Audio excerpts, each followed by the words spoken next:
Hello everyone. Today my discussions on the topic of labor bill, the code on wages 2020. We know that there are so many amendments are coming in labor's law, and it may create lots of confusion for the uniformly applicability of the labor's law.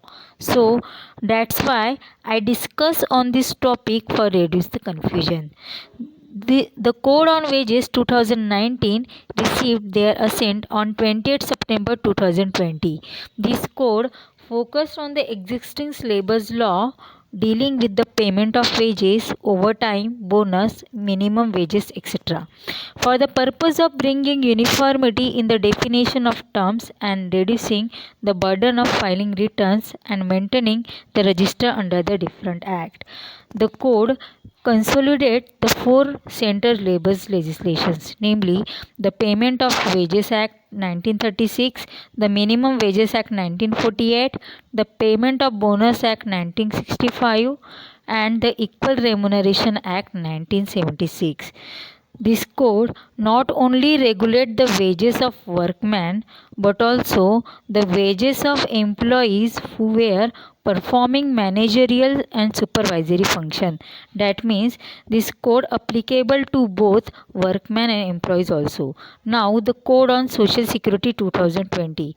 This code replaced 9 labor legislations, namely the Employees Provident Fund and Miscellaneous Provisions Act 1952, the Employees State Insurance Act 1948, the Employees Compensation Act 1923, the Employment Exchange Compulsory Notification of Vacancies Act 1959, the Maternity Benefit Act 1961, the Payment of Gratuity Act 1972, the Sign Worker Welfare Fund Act 1981, the Building and Other Construction Workers Welfare Case Act 1996, and the Unorganized Workers Social Security Act 2008.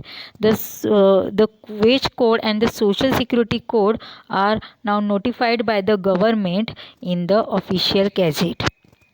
The new definition of wage under the code and the Social Security Code provide that the wage shall mean to include all remunerations, whether by way of salaries, allowance or otherwise, which was expressed or implied in the contract, and includes the basic pay, dearness allowance and retaining allowance. The definition of wages exclude the any bonus payable under any law for the any loss and the any value of any house accommodations or of the supply of lights, water, medical attendance or other amenity, or contribution paid by the employer to any pension or provident fund and the interest which may occur thereon, and any convenience allowance or any traveling allowance or any sum paid to the employee person to defray special expenses entailed on him by the nature of his employment, any house rent allowance and remunerations payable under any awards or settlement between the parties or order of the court or tribunal, or any overtime allowance or any commission payable to the employee, or any gratuities payable to the employees. In addition to this code, and Social Security Code also provide that the allowance provided not exceed 50% of the total remuneration paid to the employee. In case such allowance exceed 50% of the total remuneration, the excess amount paid to the employee will form part of the wages. This change will impact the basic to calculate wages for the purpose of contribution toward certain benefits like employees provident fund and gratuity, as now the same will have to be calculated on 50% of the total remunerations of the employee.